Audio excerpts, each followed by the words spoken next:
शिवसेना ठाकरे पक्षाचे लोकसभेतले 9 पैकी 6 खासदार संपर्कात असल्याच्या चर्चांनंतर ठाकरे गटाच्या खासदारांनी दिल्लीमध्ये घाईघाईनं पत्रकार परिषद घेतली। आमची वज्रमुठ आहे, टायगर जिंदा आहे अशी गर्जना खासदार अरविंद सावंत यांनी केली। ठाकरेंचे 6 खासदार फुटणार असल्याच्या आणि ऑपरेशन टायगरला वेग आल्याच्या चर्चांना उधाण आल्यानंतर खासदारांनी दिल्लीत अरविंद सावंतांच्या निवासस्थानी एकीचं बळ दाखवलं।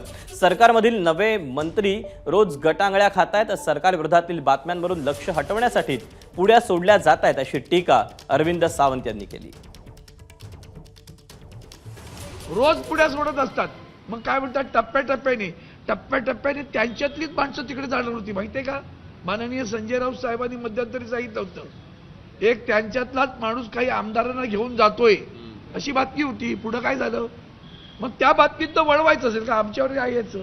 शिवसेना त्यांचे खासदार चालली सरकारमध्ये एवढ्या मोठ्या संख्येनं येऊन सुद्धा रोज नवीन नवीन बातम्या आहेत, अनेक मंत्री गटांगळ्या खात आहेत आणि अशा वेळेला मग या सगळ्या बातम्या सातत्यानं दिसत असताना मग कुठं त्याला डायव्हर्ट करायचं म्हणून कुठेतरी ही मुद्दा पुढे सोडलेली आहे।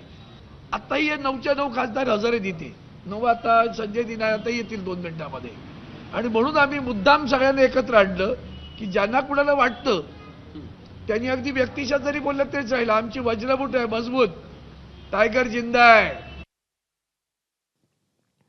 दरम्यान खासदार संजय राऊत यांनी शिंदेंच्या शिवसेनेचा उल्लेख भाजपच्या पोटातलं अपेंडिक्स असा केलाय आणि त्याला खासदार नरेश म्हस्के यांनीही त्याच भाषेत उत्तर दिलं। शिंदे गट हा भारतीय जनता पक्षाच्या पोटात उगवलेला अपेंडिक्स आहे, तो कधी कापून टाकला जाईल।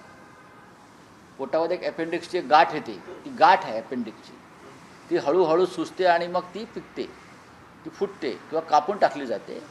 तेव्हा आमचं ऑपरेशन करण्यापेक्षा तुमच्या अपेंडिक्सचं ऑपरेशन फडणवीस करतायत। संजय राऊत, आम्हाला जर तुम्ही अपेंडिक्स म्हणत असाल ते तर पोटात असतं, परंतु आपण उभाटा मुळव्यात करून ठेवलेली आहे आणि ते कुठे असतं हे मला सांगण्याची गरज वाटत नाहीये। एबीपी माझा, उघडा डोळे बघा नीट।